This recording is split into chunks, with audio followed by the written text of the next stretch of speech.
People always ask me, Brendon, how do you know if someone's going to succeed?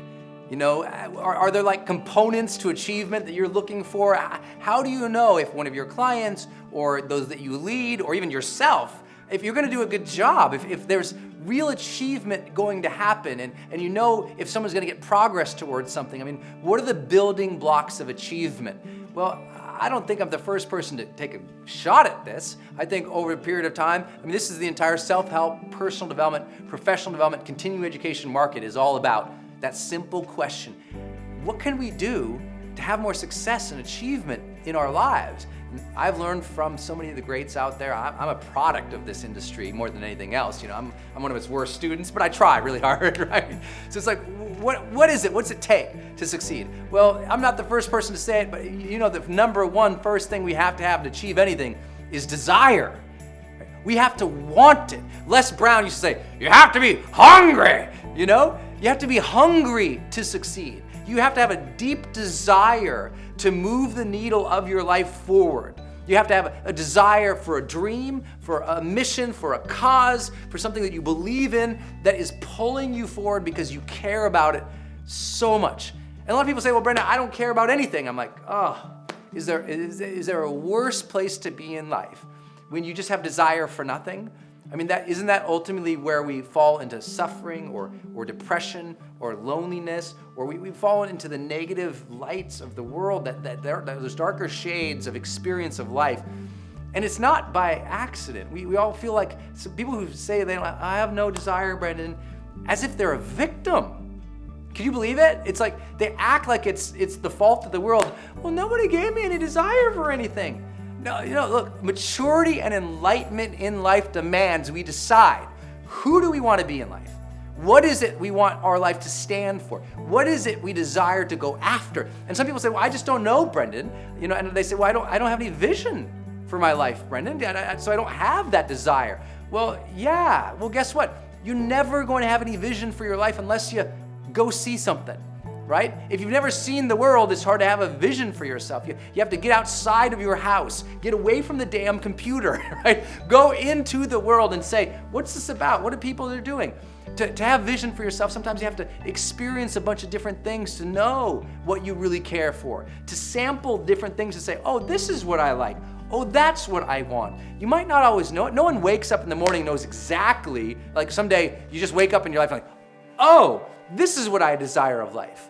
Desire is built on experience. Desire is built on exposure to things. So go explore the world, read books, ask people what they do, see what's out there. But we have to have desire. We have to be hungry for achievement and success, not just to have achievement and success, not just for the ends of that experience of money, wealth, status, fame, power, satisfaction, pride. Those things will come, but we have to have the desire for that journey to grow into the type of person who would deserve such a lofty goal, to grow into the persons who would deserve the experience of those things, to really desire that journey, right? I desire the struggle and the challenge and the hardship of life that's gonna make me a better person. I don't shy away from the stormy seas and sit at harbor watching life go by and think, oh boy, hopefully someday I can. No, it's like set sail, man.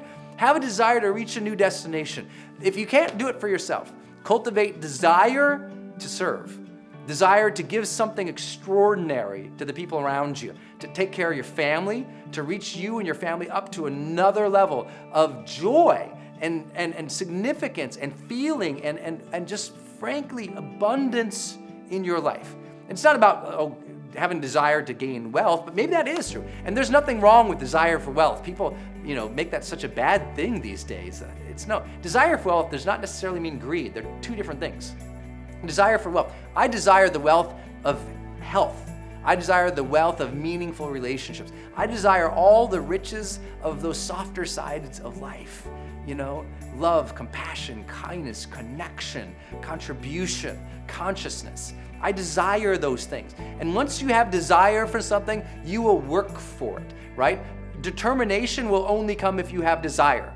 You must desire something, you want it, you desire, you're excited about it, you have enthusiasm. I wake up, if you have no enthusiasm, it's because you probably haven't targeted something and said, I'm gonna work towards that thing. I'm gonna work towards not only achieving that thing, but becoming a better person along the way. And I think that's what gives us great desire. I desire to develop greater knowledge, skills, ability, talents in my life, so that not only can I feel that sense of mastery, personal power and mastery, but that sense of contribution. By honing those skills, those knowledge, those tools, those talents, I know I can serve, I can make a better difference. If I become a better person in my own life, I know I'm a better man for my wife. I know I'm a better man for my family. I'm a better son. I'm a better brother. I am a better leader. I'm a better contributor, I hope, for you. I desire that, so that gets me going. I think the second element of all of achievement is direction. You know, you might have that desire. A lot of people have a big desire, or even a small desire. They say, well, you know, my desire is to lose weight, or to quit smoking, or I desire to learn this skill set over here, or my desire is to build a business over here, or to make money over there. But whatever their desire is, and that ultimate ambition or purpose, goal, mission, whatever you want to call it, I just call it desire for now. You gotta have direction, which is, how do you get there, you know? And a lot of people have a lot of desire, but they won't do the hard work that demands learning, to stretch their competency, you know, to get direction from other people. Say, hey guys, this is what I want to achieve. How? You know, hey, everybody, this is what I want. Is there a class I can take? Is there a book I can read? Is there a webinar I can attend? Is there a course I can take online? Is there somebody who can mentor me? Is there somebody who's achieved this? I can read their biography. I mean, to chase down how other people have done something, to model others, to mimic their steps and the strategies they followed, to learn from others so that we know the path. You know, in Montana we have this saying, the time to have the map is before you enter the woods. You know, to a lot of people right now in their life, they feel, quote unquote, lost, restless, frustrated. And often it's because they never got direction at the beginning of the journey. They just wandered into some big field of opportunity, wandered around, and they've been looking around, and now they're struggling, they're upset, they're frustrated, they don't know where to go because they never said, hey, everybody, does anyone have a map for achieving this thing? They just do what our culture, at least here in North America, often celebrates, which is they had an idea, they had a desire, and they did what? They just, you know, threw stuff at the fan to see if it stuck, as they say, right? They just tried without any knowledge, information, or wisdom gathering. You know, if you have a desire, go out and interview people on how to have that, to achieve that, to accomplish that. Ask lots of questions. Be a student of life. Even experts are always students first. You know, I'm so unbelievably happy with where my career is and what I get to do and how I get to serve people all around the world. I'm asked to come and speak on motivation, high performance, leadership, marketing and business. I mean, all day long I'm asked to do these things. I'm honored and I'm thrilled by it. I'm seen as in my career, in my expertise, and in my industry, as one of the leaders of what I do. I appreciate that and I love that. But I always say, I'm just a student, man. Here, let me share with all these lessons I've learned. Let me share with you. Oh, have you read this book? Have you done this course? Oh, go follow this person over there. I'm always curating all the content in my area, not just so that I know what's going on, but to continually provide me fresh new direction, new ideas, new strategies to continually moving towards my desires. I'm never complete. None of us are. We're always learning. So if you really desire something, you need a map. You need to get direction. And then you need, once you have that direction, you have that third component of all achievement, which is discipline. You're gonna have to work, and you're gonna have to be more consistent than you ever imagined possible if you're gonna make your ultimate desires come true. And we all know that, right? But how easy is it not to be disciplined? You know, but it's like I always say, when you knock on the door of opportunity, it is work who answers. You need a high level of discipline each and every single day. You need to set up repeated habits, repeated sort of methods and practices in your life that you do over and over and over again to move you towards your desire. You need to check in on them to make sure that you have the right direction, right? Because if you're disciplined towards the wrong direction, you're really just distracted, which we'll talk about. But we need to make sure that you have a real set of disciplines. People who want to get fit, they have to be disciplined to work out every day or every other day. It's vital for them. It's a real discipline. If you want to master any area of your life, you need to work it consistently. If you're just doing it once in a while, not only do you risk becoming just a dabbler in life, but you absolutely ensure your inability to accomplish mastery and long-term growth and success and achievement in your life. Discipline is required. You don't see any high-level achieving person in any area who doesn't have an extraordinary amount of self-discipline. They are absolutely committed to their habits and practices that positively support them on their path to desires. So sit down tonight, pen and paper. Remember pens? Remember paper? Yeah? So sit down with those and say, okay, what discipline could I set up in my life that I'm gonna do consistently? Every day, I'm gonna study these things. Every day, I'm gonna try these things. Every day, I'm gonna ask these types of questions. Every day, I'm gonna try to be this type of person. Every day, I'm gonna go to the gym. Every day, I'm going to do whatever it is for you. You set it up as a discipline, and you try to meet that every single day. That's where a lot of achievement comes from. A lot of achievement looks easy, and they say, well, they're so lucky. A lot of people watch my videos and send it in all day long. Brendon, you're so good on video. You've gotten so good at this. And I'm like, well, thanks. I'm still working at it. I'm still a student. I'm still trying. But what they don't see is I've tried this so many times. I've done so many videos. I don't have to think. These are unscripted. I don't have a script. I'm not reading a teleprompter. This is literally me sitting in a high chair talking to you. I have a topic in my mind and I just go. I'm able to do that now because I've trained myself with discipline to be able to speak extemporaneously. I started in college when the first time I ever spoke in front of people, I threw up. I was so nervous, literally. On the way over there, I threw up. I was terrified to talk, terrified. But I thought, if I'm gonna make a difference in the world, I'm going to have to learn to become a master communicator. I'm gonna have to be dedicated towards that. So I disciplined myself. It's not easy for me to come into the studio now. I run, huge brands online. I've got multi-million-dollar courses and books and programs and speeches and webinars.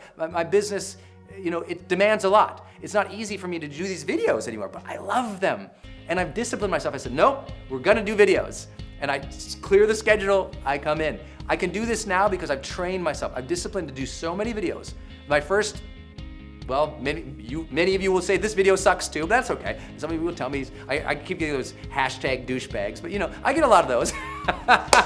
But it's the discipline of doing this and making it fun along the way. Discipline is not a negative thing. It's a joyful habit of pursuing your dreams. That's the way I look at discipline. It's just a joyful habit of constantly pursuing my dreams. And that's why I've gotten good at the things that I care about and I desire of life. Same things in your personal life. I have discipline to get present for the people who are around me. I discipline, as soon as I see someone's eyes, I remind myself, be present, Brendon. It's a constant challenge and discipline for me to remind myself to be present, to be engaged, to be connected, to be interested in other people, to learn from them, to respect them, to love them. It's a discipline. It makes you a good human being to have good discipline, even in that realm of human relationships. And you have to have those.